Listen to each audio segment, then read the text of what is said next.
we're gonna build the sickest gaming rig you have ever seen. Not the sickest. Pretty good. Not the sickest.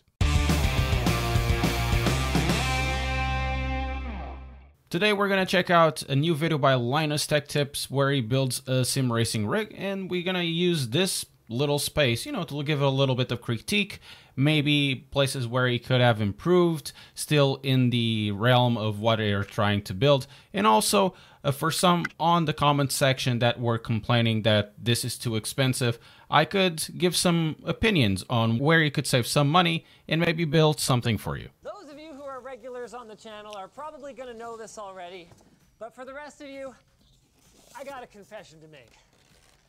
I like ultra-wide monitors. Oh, me too, me too. I cannot lie. Oh my And god. there's no limit to the freakiness of these videos, so if you can't handle this, then you might as well tune out now.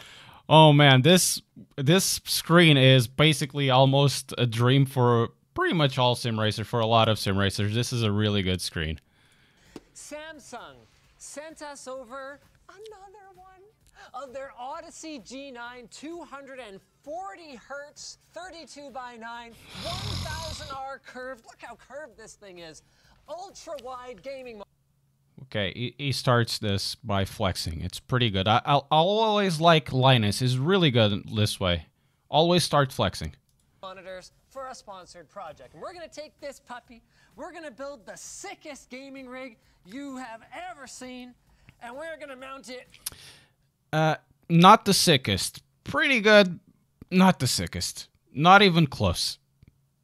They're much better. And from people, not even like something that you use on the industry. So I am going to do the fun stuff and put together the rest of that sim. I kind of started building it.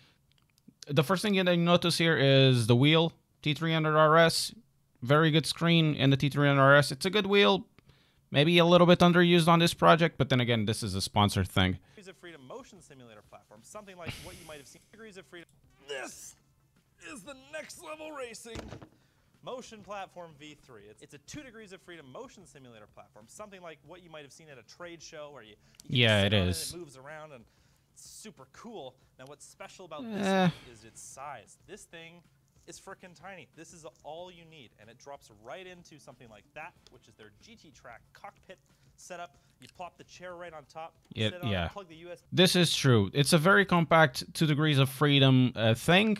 Not everybody will like it. I didn't like it. I've tried this one and a few others. There were 4 Degrees of Freedom. It's really strange to go into a sim rig like this unless it's super involving and it's very well calibrated. Something like this. It's interesting. It's funny as an experience, but I never find it very good. In terms of prices, the Next Level Racing GT Track, which is this one, is 900 quid. And then the platform itself is 3,000. So around here, you have $4,000 worth of equipment. And in terms of,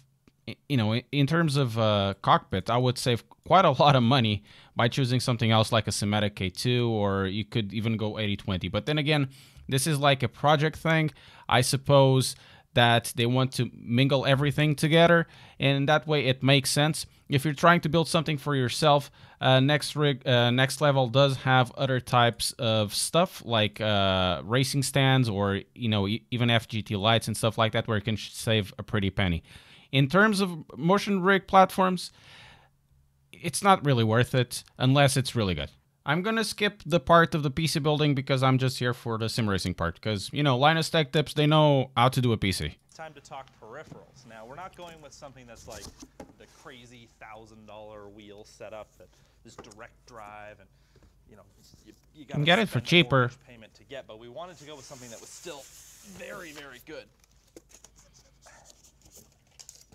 Yeah, you can go with something very, very good. You're spending like $4,000 in a rig, and you still go with the 300RS. It's a good wheel. It's a good wheel, but in terms of Trustmaster, the top dog is a TGT or even a TSPC, something like that. I would go that way if you are building something like this.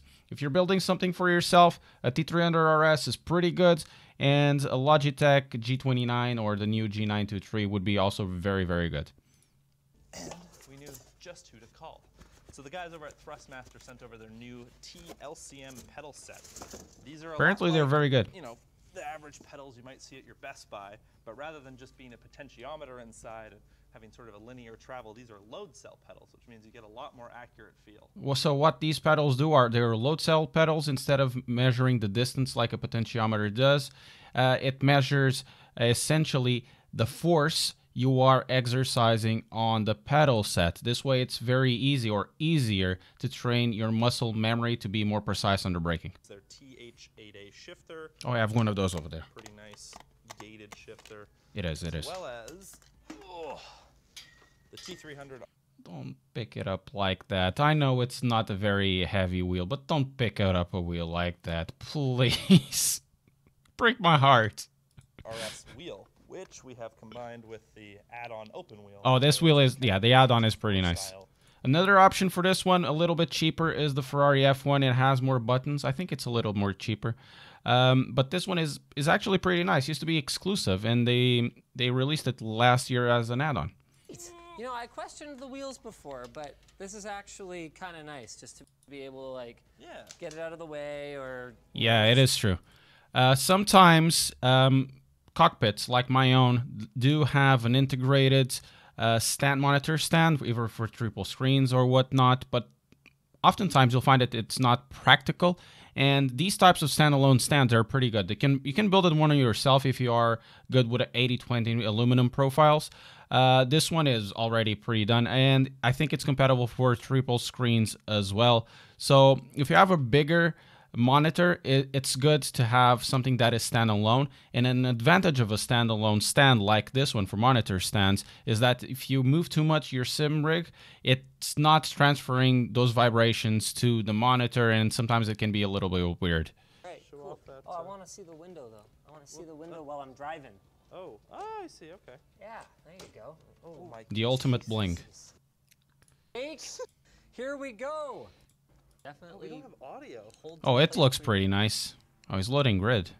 We need to get some speakers. Oh, how did we bung that up? We? Oh, how did I bung that up? Oh, he's playing Assetto Corsa. Oh my God, the field of view. So sim racers have this kind of meme of a field of view. In this case, he has a very wide field of view. The objective of a field of view is essentially to mimic what you see in terms of what your eyes see to what you can see outside of your monitor, like a monitor was some sort of a window to the outside world. So he's using a very wide field of view, which doesn't give him a very good perception of corners, of braking distances. But if you use a natural field of view that would be natural to your eyes, you get the perception much better and it'll get faster. To the credit of this setup, I'm finding this a lot easier than I normally do. Like, it pulls me forward a little bit. Oh, and I can. Yeah, that effect on the chair is kind of weird when everything moves, but not where you put your hands on. It's something that you can get used to, but personally, I don't like it. I've tried a few and I don't like it. Usually, I couldn't tell. Oh, shoot. Oh, and engine gone again. You're in third gear again. Oh, my God. North Americans, they don't know how to use a clutch. There's 3 pedals. Bumps, like on the, the curb on the edge of the road. It's great because you can really oh yeah, I'm going over a bump here, boys. Also, part of this experience is not the motion platform. It's actually the force feedback of Assetto Corsa going to the T300. The T300 has an okay force feedback, actually a very good one for the price. And the Assetto Corsa will give you a lot of perception for the force feedback. It's something that a lot of people like, and it's something that I like. Man, this is running crazy smooth too. Like, we're over 100 FPS. Obviously, this is a high refresh rate G-Sync monitor. It's like... Yeah, that's because Assetto Corsa is a very old game now. It looks good, but he's running unmodded Assetto Corsa. If you throw some mods, some graphical mods, it's gonna crunch that frame rate down, especially at that resolution. 200 kilometers an hour. Here we go. 200 kilometers an hour. Woo! 206. Oh, I think they're using the M3, the 9089. fine. You need more brakes. We're gonna rip around like this. Looking for an excuse to put together something like this for quite some time. And Good excuse, I can tell you. Freaking awesome fit for it with that. Yeah, it is. Ultra. There's really only a couple of ways that you could improve this setup in the restraints of a video. It's very easy to pick up, oh, go Simicube or Fanatec DD or whatever. But then again, they're just, you know, building in the constraints of what the gear was given to them from specific manufacturers. In this regard, I would change only 2 things on the rig. The first one will be the base for a TGT or a TSPC, which are the most high-end versions of the steering wheels they have for Thrustmaster.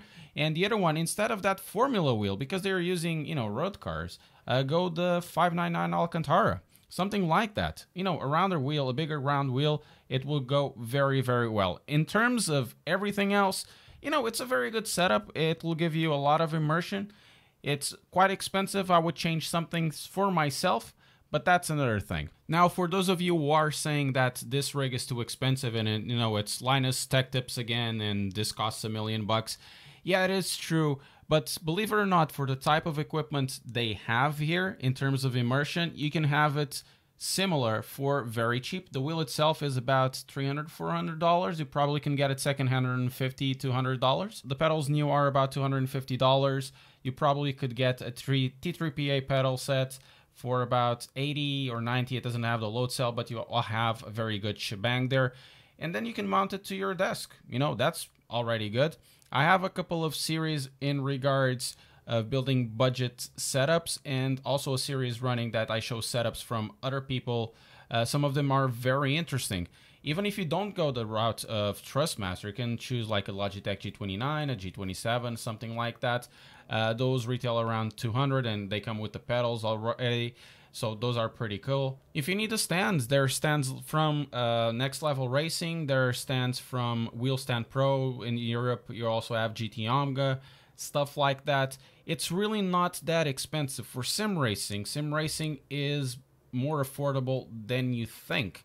Honestly, I love that LTT team brought sim racing, or at least the the equipment part of sim racing, into the forefront. It's actually pretty fun to see how tech heads react to this and what their objectives when building a sim rig. So thank you, Linus, for creating this video. Guys, I'm going to leave you here. If you enjoyed the video, don't forget to leave a like. Consider subscribing and hitting the notification bell so you'll see new videos and streams as they come out. The link for the video of Linus Tech Tips will be on the description below. Thank you very much for watching, and I'll see you next time.